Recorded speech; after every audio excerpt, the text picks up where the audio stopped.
70 жасында мен бір нәрсені анық түсіндім. Өмірде ең маңыздысы ақшада емес, жетістікте емес. Бірақ мен бұл шындықты өте кеш түсіндім. Сол күні таңертең мен жалғыз ояндым. Үй тыныш еді. Телефон үнсіз. Ешкім қалайсың деп те жазбаған. Сонда ғана мен ойладым. Мен өмір бойы не үшін өмір сүрдім өзі? Бір кезде мен бәрі болады деп ойлайтынмын. Кейін бай боламын. Кейін демаламын. Кейін балаларыммен уақыт өткіземін. Бірақ сол кейін ешқашан келген жоқ. Ал қазір менде тек естеліктер ғана қалды. Және ең ауыр шындық әлі алда еді. Құрметті тыңдарман, аудиокітап арнама қош келдіңіз. Арнаға жазылып, лайк басып, бізге қолдау көрсетіңіз. Пікірге қай қаладан тыңдап отырғаныңызды, және дәл қазір сағат нешеде көріп отырғаныңызды жазып кетіңіз. Бүгінгі әңгіме көркем туынды. Оқиғалар, кейіпкерлер мен диалогтар автордың қиялынан алынған. Кез келген ұқсастықтар кездейсоқ болуы мүмкін. Ендеше, көз алдыңызға елестетіп, бұл өмірлік оқиғаны бірге тыңдайық. Бүгін мен 70 жасқа толдым. Бірақ бұл күнді ешкім білмейді. Телефон үнсіз. Ешқандай хабарлама жоқ. Ешкім құттықтаймын демеді. Бір кезде мен үшін туған күн үлкен мереке болатын. Ал қазір жай ғана күнтізбедегі тағы бір күн сияқты. Мен таңертең көзімді аштым. Бірнеше секунд ештеңе ойламадым. Тек төбеге қарап жаттым. Сосын сағаттың дыбысын естідім. Тық, тық, тық. Бір түрлі.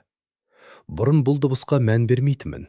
Ал қазір ол дыбыс менің өмірім сияқты естіледі. Тоқтамайтын. Баяу кетіп бара жатқан. Бірақ қайтып келмейтін. Мен орнымнан тұрдым. Аяқтарым ауыр. Баяу жүріп айнаға жақындадым. Айнаға қарадым. Бір сәт өзімді танымадым. Бұл шынымен мен бе? Әжім басқан бет. Ақ шаш, қалтыраған қол. Бірақ ең қызығы көзім. Көзімде шаршау емес. Бір түрлі тыныштық бар. Сол тыныштық ішінде көп жылдық үнсіз өкініш жатыр. Мен өзіме сұрақ қойдым. Мен қалай 70-ке келіп қалдым? Бір күні ғана сияқты еді. Жұмысқа асығып бара жатқан кездер. Балалар кішкентай. Үйде шу, күлкі, өмір бар. Ал қазір бәрі алыстап кеткен сияқты. Мен ас үйге бардым. Шайнекті қостым. Судың қайнағанын күттім. Бұрын мұндай сәттерді байқамайтынмын. Ал қазір әр дыбыс анық естіледі. Әр секунд сезіледі. Мен бір кесе шай құйдым. Бірақ ішкен жоқпын. Қолымда ұстап отырдым. Жай ғана отырдым. Сол кезде ой келді. Мен өмір бойы бір нәрсені қуыппын. Ақша, жұмыс, жоспар. Кейін бақытты боламын деген ой. Мен әрқашан кейін деп өмір сүрдім. Кейін демаламын. Кейін балаларға уақыт бөлемін. Кейін әкемді көремін. Кейін бәрін түзеймін. Бірақ сол кейін ешқашан келген жоқ. Шайым суып кетті. Мен оны үстелге қойдым. Орындыққа отырып қалдым. Үйге көз жүгірттім. Бір кездері бұл үй тірі болатын. Балалардың күлкісі. Есіктің тарс жабылғаны. Біреу жүгіріп жүргені. Әке деген дауыстар. Ал қазір үнсіздік. Сол үнсіздік жүрекке ауыр тиеді. Мен қабырғадағы суретке қарадым. Отбасым. Бәрі күліп тұр. Бақытты сияқты. Бірақ ол тек сурет. Шынайы өмір. Мүлде басқа. Мен шкафты аштым. Ескі фотолар. Хаттар. Қағаздың иісі. Бәрі өткен өмір сияқты. Мен бір суретті алдым. Қызым кішкентай кезінде. Қолымнан ұстап тұр. Күліп тұр. Мен ұзақ қарап тұрдым. Сол сәтте жүрегім бір түрлі қысылды. Өйткені есіме бір нәрсе түсті. Мен сол күндерде ертең апарам дейтінмін саябаққа, серуенге. Бірақ ол ертең ешқашан келмеген. Мен суретті қайта орнына қойдым. Бірақ ішімде бір сұрақ пайда болды. Мен не үшін өмір сүрдім сонда? Жұмыс үшін бе? Ақша үшін бе? Әлде бір күні бәрі өзінен өзі түзеледі деген үміт үшін бе? Мен терезеге қарадым. Сыртта өмір жүріп жатыр. Адамдар асылып барады, күліп барады, өмір сүріп барады. Ал мен осы терезенің ар жағында қалған адам сияқтымын. Бірақ ең қорқыныштысы, мен әлі толық шындықты білмеймін. Тек бір нәрсе анық. Бүгін менің өмірімде бір кезең аяқталды. Ал шын мәніндегі әңгіме енді ғана басталғалы тұр. Сол таңнан кейін мен ұзақ уақыт терезенің алдында отырдым. Шайым суып кеткен. Бірақ мен оны байқамадым да. Ішімде бір ғана ой айналып жүрді. Мен өмір бойы не істедім? Сол кезде есіме жастық шағым түсті. Мен жас кезімде өзімді ақылды адам деп ойлайтынмын. Егер көп жұмыс істесем бәрі болады дейтінмін. Сөйтіп мен жұмысқа кірістім. Алдымен күнделікті жұмыс, сосын қосымша жұмыс, сосын демалыссыз өмір. Мен үшін бір ғана мақсат болды — ақша табу. Ақша болса, бәрі болады деп сендім. Үйде болады, бақытта болады, отбасы да бақытты болады. Бірақ мен бір нәрсені байқамадым. Ақша көбейген сайын менің уақытым азайып бара жатты. Ал уақыт азайған сайын менің үйдегі адамдармен байланысым да азайды.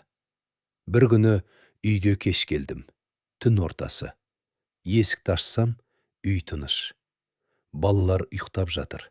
Бәрі ұйқыда. Мен үнсіз ғана ас үйге кірдім. Сол кезде қызымның сөмкесін көрдім. Ашып қарадым. Ішінде бір қағаз жатыр екен. Сурет салған. Онда мен тұрмын. Бірақ бір нәрсе мені тоқтатты. Мен суретте телефон ұстап тұр екенмін. Ал қызым менің жанымда тұр. Қолын созып тұр. Бірақ мен оған қарамай тұрмын. Мен ұзақ қарап қалдым. Сол сурет мені күлдірмеді. Ол мені ұялтты. Бірақ мен оны сол күнде өзгерткен жоқпын. Ертең дұрыстаймын дедім. Сол ертең менің өмірімнің ең үлкен өтірік екен. Бір апта өтті. Бір ай өтті. Жылдар өтті. Бірақ мен өзгермедім. Жұмыс көбейді. Ақша көбейді. Бірақ үйдегі үнсіздік те көбейді. Бір күні қызым маған жақындады. Ол кішкентай еді. Баяу сөйледі. Әке, сен ертең үйде боласың ба? Мен телефонымнан көзімді алмай жауап бердім. Иә, міндетті түрде. Бірақ ертеңім тағы да жұмыс болды. Сол күні кешке үйге келгенде ол ұйықтап қалған еді. Мен оның бөлмесіне кірдім. Жанына отырдым. Ол ұйықтап жатыр. Бірақ қолында кішкентай ойыншық бар. Сол кезде мен бір нәрсені түсіндім. Мен оның балалық шағына қатыспай жүр екенмін. Мен тек әкемін деп ойлайтын адам болдым. Бірақ шын өмірде мен тек үйге ақша келетін адам болыппын. Сол түні мен ұзақ отырдым. Бірақ ештеңе өзгертпедім. Өйткені мен өзімді алдадым. Мен мұны олар үшін істеп жүрмін дедім. Бірақ шындық басқаша еді. Мен оны өзім үшін істеп жүргенмін. Өйткені мен жұмыс істесем, өзімді маңызды сезінетінмін. Ал үйге келсем, өзімді бос сезінетінмін. Сондықтан мен жұмысты таңдадым. Әрқашан. Сол кезде мен түсінбедім. Мен біртіндеп өз отбасымнан алыстап бара жатқанымды. Ал қазір 70 жасымда. Мен тек соның салдарын көріп отырмын. Мен терезеге қарадым. Сыртта бір әке баласының қолынан ұстап бара жатыр. Бала күліп келеді. Ал мен сол көрініске қарап ұзақ отырдым. Бір сәт менің ішімде бір ауыр ой пайда болды. Егер мен бәрін дұрыс істедім деп ойласам, неге мен қазір жалғыз отырмын? Сол сұраққа менде жауап болмады. Бірақ бір нәрсе анық еді. Мен өмірімді ақшаға айырбастаппын. Бірақ ол ақша маған жоғалған уақытты қайтарып бере алмады. Және бұл тек бастамас еді. Өйткені ең ауыр шындық әлі алда күтіп тұр еді. Сол күндерден кейін мен көп нәрсені өзгертуге тырыстым. Бірақ шындық мынау екен. Өткенді ертеңмен түзету мүмкін емес. Мен оны кеш түсіндім. Бір күні кешке үйге ертерек келдім. Бұл мен үшін ерекше нәрсе болатын. Себебі бұрын мен үйге ерте келуді білмейтінмін. Үй тыныш. Ас үйден әлсіз жарық көрінеді. Мен ішке кірдім. Қызым сол жерде отыр екен. Қазір ол кішкентай емес, өскен. Бірақ көзінде бір нәрсе өзгермеген. Сол баяғы күту. Ол маған қарады. Біраз үндемей отырды. Сосын жай ғана айтты. Әке, сен бізбен бірге өмір сүрдің бе? Әлде тек бізге ақша әкелдің бе? Сол сөйлем мені тоқтатты. Мен жауап бере алмадым. Тіпті көзінде тіке қарай алмадым. Ішімде бір нәрсе үзіліп кеткендей болды. Сол сәтте уақыт тоқтап қалғандай сезілді. Мен өмір бойы өзімді жақсы әке деп ойлаппын. Өйткені мен оларды асырадым. Үй бар, киім бар, тамақ бар, бәрі бар. Бірақ сол сұрақ маған бір нәрсені көрсетті. Мен барлығын бергенмін, бірақ өзімді бермеппін. Мен жай ғана үнсіз отырдым. Қызым да үнсіз қашалды.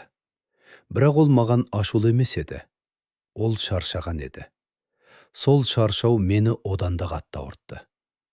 Сол түні мен ұйықтай алмадым. Төсекте жаттым, төбеге қарап. Ішімде бір ой қайта-қайта айналды. Мен қай жерде қателестім? Жауап оңай көрінді, бірақ оны мойындау қиын еді. Мен қателікті бір күнде жасаған жоқпын. Мен оны жылдар бойы жасаған екенмін. Бір күні әкем есіме түсті. Ол қарапайым адам еді, көп сөйлемейтін, бірақ бір сөзін жиі айтатын. Балам, уақыт қайтып келмейді. Мен ол кезде күлетінмін. Әке, мен әлі жаспын дейтінмін. Ал қазір сол сөз менің ішімде жаңғырып тұр. Мен оны түсінбедім, бірақ өмір маған оны дәлелдеді. Келесі күні мен қызыммен сөйлесуге тырыстым. Бірақ ол бұрынғыдай ашық емес еді. Арасында қабырға пайда болған. Мен жақындаған сайын ол алыстай берді. Сол кезде мен бір нәрсені түсіндім. Кешірім сұрау оңай, бірақ жоғалған уақытты қайтару мүмкін емес. Бір кеште мен оған жақындадым. Баяу айттым. Кешір, мен қателестім. Ол ұзақ үнсіз тұрды. Сосын жай ғана жауап берді. Мен сенің жаман әке болғаныңды айтпаймын. Бірақ сен менің балалық шағымда болған жоқсың. Сол сөз мені ең қатты ауыртты. Өйткені ол шындық еді. Мен оны жоққа шығара алмадым. Сол күні мен ұзақ сыртта отырдым. Қараңғы аспанға қарап, бір ғана оймен. Мен бәрін бердім, бірақ ең маңыздысын жоғалттым. Сол сәттен бастап, менің өмірге деген көз азғарасым өзгере бастады. Бірақ өзгеріс оңай келген жоқ. Және ол мені одан да ауыр шындыққа алып баратын еді. Қызыммен болған сол әңгімеден кейін мен ұзақ уақыт өз-өзіме келе алмадым. Үйде жүрсем де, өзімді бұл үйдің ішінде емес сияқты сезінетінмін. Бәрі бар, бірақ бір нәрсе жетіспейтін.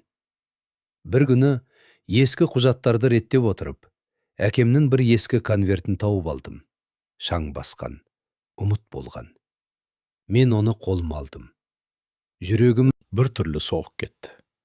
Конверттің сыртында әкемнің қолжазбасы бар екен. Баяу аштым. Ішінде бір ғана хат.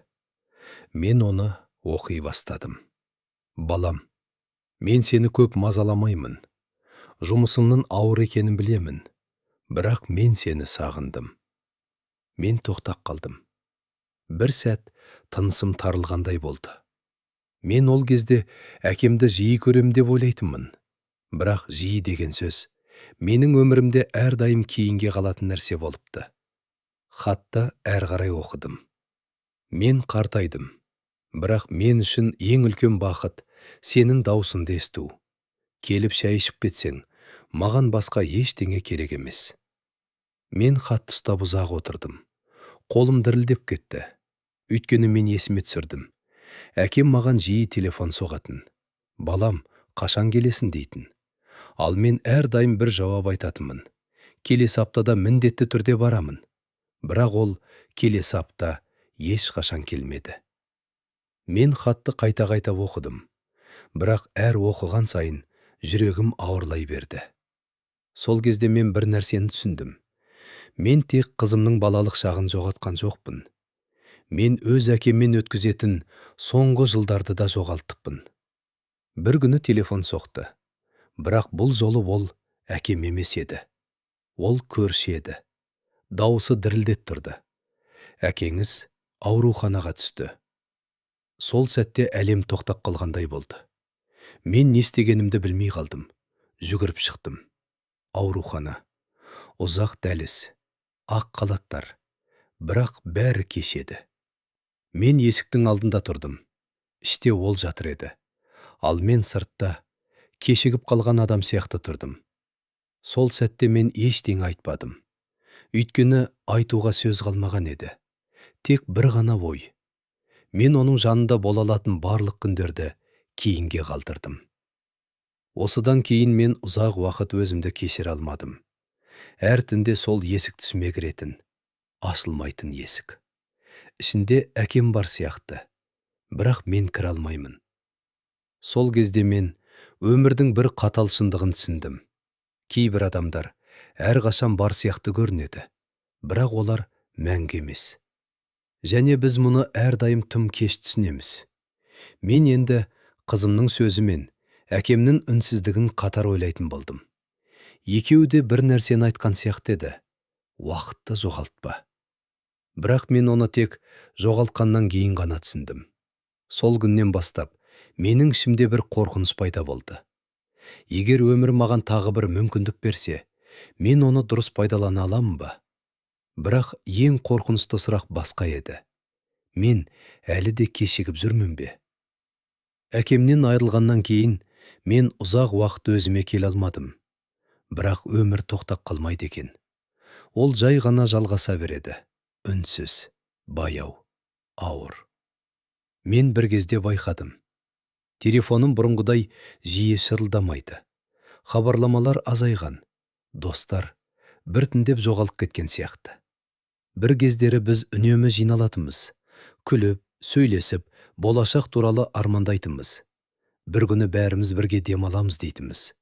Бірақ сол бір күні де ешқашан келген жоқ. Бір күні мен ескі телефон кітапшамды аштым. Көп есімдер бар. Бірақ көпшілігіне қоңырау шалмаймын. Кейбірі мүлде жауап бермейді. Кейбірі өмірде жоқ. Сол сәтте бір нәрсе жүрегіме қатты батты. Адамдар біртіндеп емес, бірден кетпейді екен. Олар жай ғана алыстайды. Баяу, байқатпай. Бір күні мен ескі досыма қоңырау шалдым. Жауап берді. Дауысы өзгерген. Біз ұзақ үнсіз қалдық. Сосын ол айтты. Біз енді бұрынғыдай емеспіз ғой. Мен үндемедім. Ол дұрыс айтты. Біз енді бұрынғыдай емеспіз. Бізді біріктірген нәрсе уақыт еді. Ал уақыт бізден кетіп қалған. Сол түні мен ұзақ ойландым. Мен өмір бойы жұмыс істеймін, кейін достармен демалам деп ойлаппын. Бірақ достық жоспармен өмір сүрмейді екен. Ол тек бірге өткізілген сәттермен өмір сүреді. Ал мен сол сәттерді өткізіп жіберіппін. Келесі күні мен тағы бір адам туралы білдім. Ескі әріптес. Бір кезде күнде көретін адам. Ол қайтыс болыпты. Мен оның жаназасына бардым. Адам аз, тыныш. Бәрі тез аяқталды. Сол кезде мен бір нәрсені түсіндім. Адамдар өмірде бар кезде көп сияқты көрінеді. Бірақ жоқ болғанда, олардың орны босап қалады. Сол бос орын өте ауыр. Мен үйге қайтып келе жатып, терезеден сыртқа қарадым. Адамдар асығып жүр. Кейбірі күліп барады, кейбірі телефонға қарап кетіп барады. Мен ойладым, олар да бір күні мен сияқты жалғыз отыра ма екен? Сол ой мені қорқытты. Өйткені мен енді түсіндім. Жалғыздық бір күнде келмейді. Ол жылдар бойы жиналады. Бір кездесуді өткізбеген сайын, бір қоңырауды шегерген сайын, бір кейін сөйлесеміз деген сайын. Сол түні мен үйге келіп, орындыққа отырдым. Үй тыныш. Бірақ бұл тыныштық бұрынғыдан өзгеше еді. Бұл тыныштық толған естеліктердің дыбысы сияқты. Мен өзіме сыбырладым. Мен адамдарды жоғалтып жүр екенмін, бірақ байқамаппын. Ал ең қорқыныштысы, мен әлі де кеш болу мүмкін екенін сезе бастадым. Бір күні кешке терезеден сыртқа қарап отырдым. Көрші үйдің жарығы әдеттегіден ашық еді. Ол үй әрқашан мені қызықтыратын. Сырттай қарасан, бәрі бар сияқты. Үлкен үй, әдемі көлік, үнемі қонақтар. Сол адамды бәрі бақытты дейтін. Оның өмірі жақсы дейтін. Бірақ мен ол адамның өмірін шын білмеппін. Сол түні күтпеген жағдай болды. Жедел жәрдем келді. Жарық шамдар. Адамдар жүгіріп жүр. Мен терезеден қарап тұрдым. Сол көршіні алып шықты. Ол қозғалыссыз еді. Сол сәтте мен ішімде бір нәрсе суып кеткендей болды. Бір адам сыбырлап айтты.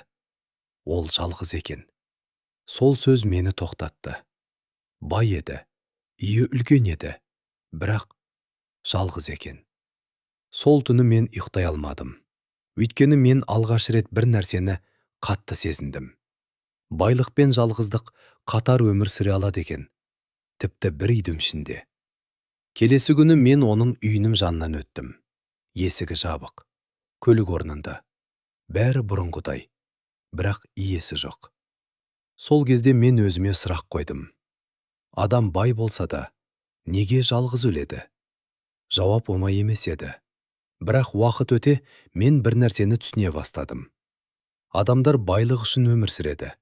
Бірақ байлық адамдарды жақындатпайды. Керісінше, кейде алыстатады. Мен өз өмірімді ойладым. Мен де соған ұқсас жолмен жүрген сияқтымын.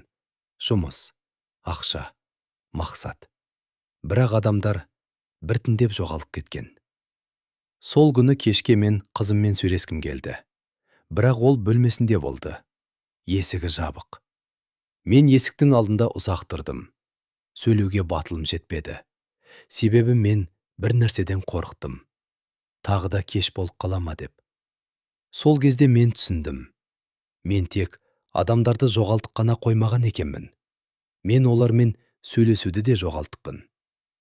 Келесі күні мен көшеге шықтым. Адамдар асығып жүр. Біреу күліп барады. Біреу телефонмен сөйлесіп барады.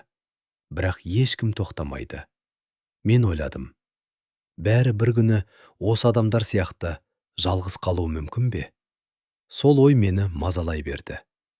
Кешке үйге келіп орындыққа отырдым. Үй тыныш. Бірақ бұл тыныштық бұрынғыдай емес. Бұл тыныштықтың ішінде көп нәрсе бар еді. Айтып үлгермеген сөздер, шалғай кеткен адамдар, жоғалған уақыт. Мен сыбырлап айттым. Егер мен бәрін дұрыс істеп жүрмін деп ойласам, неге мен ішімде осылай бос сезінемін? Жауап жоқ еді. Бірақ бір нәрсе анық болатын.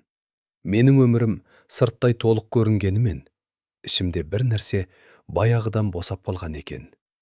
Сол күндерден кейін мен өзімді бір түрлі күйде сезіне бастадым. Бір жағынан бәрі әлі бар сияқты. Үйім бар, тамақ бар, тыныштық бар. Бірақ ішімде бір нәрсе өзгерген еді. Мен адамдарды бұрынғыдай кейін сөйлесеміз деп шегер алмайтын болдым. Себебі енді мен кейін деген сөздің шын бағасын түсінетімін. Бір күні мені қызым қонаққа шақырды. Немерен сені көргісі келеді деді. Мен алғашында барғым келмеді. Өйткені мен өзімді бөтен адам сияқты сезінетімін. Бірақ бардым. Үйге кіргенде кішкентай бала жүгіріп келді. Менің немерем. Ол мені ұзақ қарады. Сосын күліп, Сен менің атамсың ба деді. Мен күліп басымды изедім. Иә дедім. Бірақ сол сәтте бір нәрсе жүрегіме қатты тиді. Ол мені ата деп танымай тұр. Себебі мен оның өмірінде әлі толық болмағанмын. Мен отырмын, ол ойнап жүр. Кішкентай ойыншықтарын көрсетіп, әңгіме айтып отыр. Мен оны тыңдап отырмын. Бірақ ішімде бір ой мазалап тұрды. Мен өз баламның баласына не бере аламын? Ақша ма?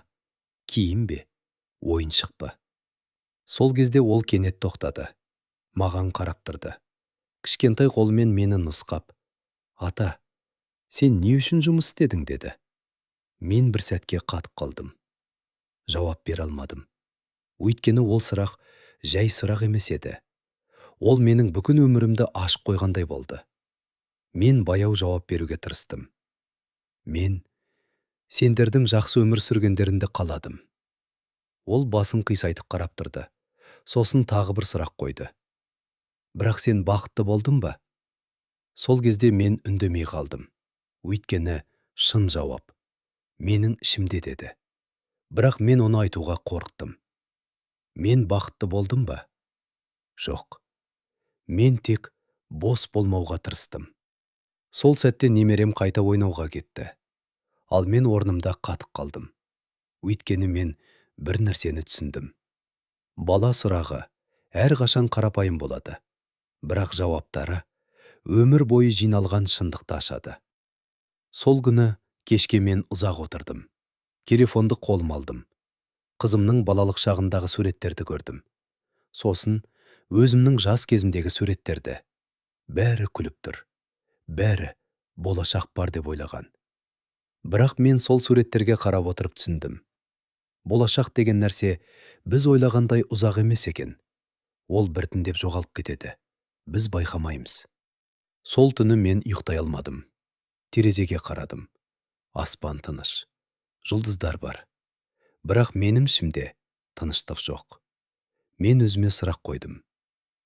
Егер мен бәрін дұрыс істедім десем, неге мен қазір осылай отырмын? Жауап тағы да болмады. Бірақ бір нәрсе анық еді. Менің өмірімде ең маңызды адамдар мені күтіп отыр. Ал мен оларды жылдар бойы күттіріп қойыппын. Сол ой мені енді мүлде тыныш қалдырмайтын болды. Өйткені енді мен түсіне бастадым. Шын өзгеріс енді ғана басталатын еді. Сол күннен кейін мен көп нәрсеге басқаша қарай бастадым. Бұрын мен үшін бақыт деген үлкен нәрсе еді. Үлкен үй, көп ақша, құрмет, адамдардың жақсы адам деуі. Бірақ қазір мен сол сөздерге күмәнмен қарайтын болдым. Өйткені мен солардың бәрін бір кездері таптым. Бірақ ішімдегі бос орынды олар толтырмады. Бір күні таңертең ертерек ояндым. Үй тыныш. Қызым жұмысына кеткен. Немерем ұйықтап жатыр. Мен ас үйге барып шай қойдым. Сол кезде өзіме бір сұрақ қойдым. Мен не үшін өмір сүріп келемін? Бір кезде мен бұған дайын жауап бар деп ойлайтынмын. Отбасы үшін дейтінмін. Балаларым үшін дейтінмін. Бірақ шындық басқа екен. Мен көп жағдайда өмірді жасап үлгеру үшін емес, бос болмау үшін өмір сүріппін. Мен әрдайым бір нәрсемен айналыстым. Жұмыс, жоспар, шешім. Бірақ тоқтап қарауға уақыт таппаппын. Адамдарға, өзіме, өмірге. Сол күні мен ұзақ серуенге шықтым. Көшеде адамдар жүр. Кейбірі қол ұстасып, кейбірі асығып, кейбірі жай ғана күліп барады. Мен оларға қарап ойланып қалдым. Олар бақытты ма? Әлде тек солай көріне ме? Бірақ бір нәрсе түсінікті болды. Бақыт сырттан келетін нәрсе емес екен. Ол іштен басталады. Бірақ мен оны өмір бойы сырттан іздеппін. Мен үйге қайтып келдім. Айнаға қарадым. Сол баяғы адам. Бірақ ішкі сезім басқа. Мен сыбырлап айттым. Мен өмір бойы бақытты қате жерден іздеппін. Сол кезде есіме әкем түсті. Оның қарапайым күлкісі. Шай ішіп отырған кездері. Кішкентай нәрселерге қуануы. Бұрын мен оны түсінбейтінмін. Ал қазір мен соның бәрін қайта көріп отырмын. Бірақ кеш.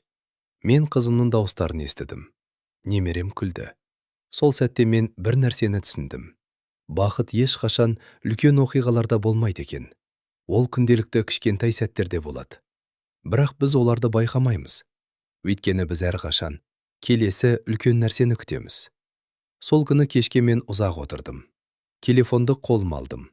Бірақ ешкімге жазбадым. Өйткені мен бір нәрсені түсіндім.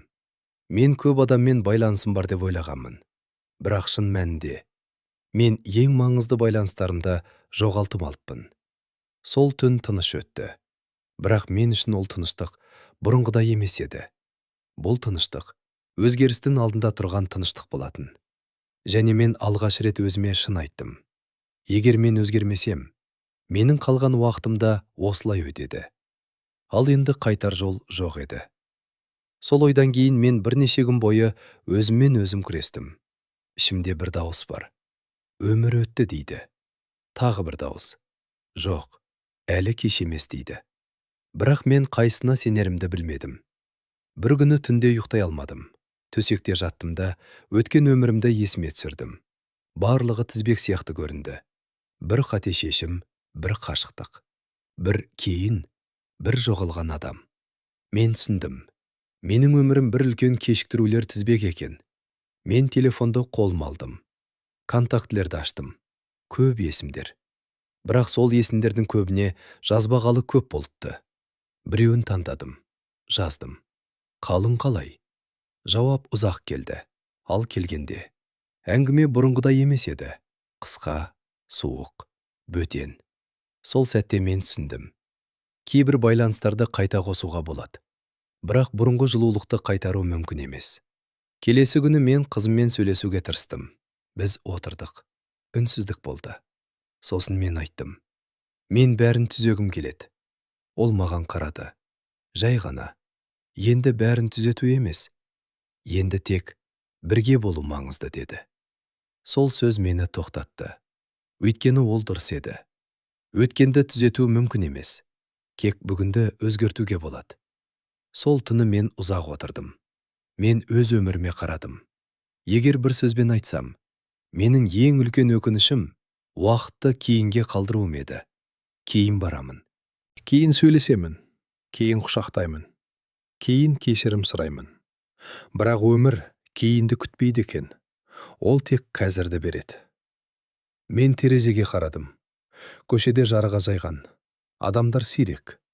Үнсіздік күшейген. Сол кезде мен өзіме шын айттым. Мен өмір бойы маңызды нәрсені ертеңге сақтаппын. Ал енді сол ертең менде жоқ. Сол ой мені ең қатты ауыртты. Бірақ ең ауыр шындық әлі алда еді. Мен оны әлі толық мойындауға дайын емес едім. Сол түннен кейін мен ұзақ уақыт үнсіз жүрдім. Бірақ бұл үнсіздік бос емес еді. Бұл толған ойдың үнсіздігі болатын. Мен бір нәрсені анық түсіндім. Мен өмірді жоғалтпаппын. Мен оны тек дұрыс жерде өмір сүрмеппін. Таңертең ерте тұрдым. Бұл жолы асықпадым. Телефонды да ашпадым. Жұмыс туралы да ойламадым. Тек ас үйге барып шай қойдым. Баяу, үнсіз. Сосын қызымның бөлмесіне бардым. Есігі ашық екен. Ол дайындалып жатыр. Мен жай ғана айттым. Бүгін кешке үйде боламын. Ол маған қарады. Ұзақ қарап тұрды. Сосын жай ғана басын изеді. Ешқандай үлкен сөз жоқ. Бірақ мен үшін ол өте маңызды жауап еді. Сол күні мен немеремен көп уақыт өткіздім. Ол сөйлейді. Мен тыңдаймын. Бұрын мен әрқашан уақытым жоқ дейтімін. Ал қазір мен түсіндім. Менде әрқашан уақыт болған. Мен тек оны дұрыс қолданбаппын. Кешке қарай мен жалғыз отырдым. Бірақ бұл жалғыздық бұрынғыдай қорқынышты емес еді. Бұл тыныштықтың ішінде бір нәрсе бар еді. Түсінік. Қабылдау. Кеш болса да басталған өзгеріс. Мен терезеге қарадым. Аспан қараңғы. Бірақ жұлдыздар әлі бар. Сол сәтте мен өзіме соңғы рет шын айттым. Егер мен бәрін қайта бастай алсам, мен жауапты енді білемін. Мен бай болу демес таңдар едім. Мен көп жұмыс істеу демес таңдар едім. Мен көбірек ақша емес, көбірек уақытты таңдар едім. Жақын адамдармен, жай күндермен, кішкентай сәттермен. Өйткені мен енді түсіндім. Өмірдің ең үлкен байлығы жоғалған кезде ғана бағаланатын нәрсе екен. Мен орнымнан тұрдым, терезені жаптым. Бірақ алғаш рет жүрегімде ауырлық емес, тыныштық болды. Сол тыныштықта мен бір сөйлемді сыбырладым. Мен өмірді кеш түсіндім. Бірақ енді қалған уақытта дұрыс өмір сүргім келеді. Экран қараяды. Сағат тықылы естіледі. Тық, тық, тық. Бірақ бұл жолы ол қорқынышты емес. Бұл қалған өмірдің дыбысы еді. Құрметті тыңдарман, егер бұл әңгіме жүрегіңізге жетсе, арнаға жазылып лайк басып қолдау көрсетуді ұмытпаңыз. Ал енді сізге бір ғана сұрақ. Егер өмірді қайта бастауға бір ғана мүмкіндік берілсе, нені басқаша істер едіңіз? Жауабыңызды пікірде бөлісіңіз. Бәлкім сіздің бір ауыз сөзіңіз басқа бір адамның өмірін өзгертуі мүмкін. Уақыттың қадірін ол өтіп кеткенде ғана түсінбейік. Өзіңізді бағалаңыз, жақындарыңызды бағалаңыз. Және ең бастысы, бүгін айтатын жылы сөзімізді ертеңге қалдырмаңыз. Келесі әсерлі әңгімеде аман есен жүздескенше, сау болыңыз.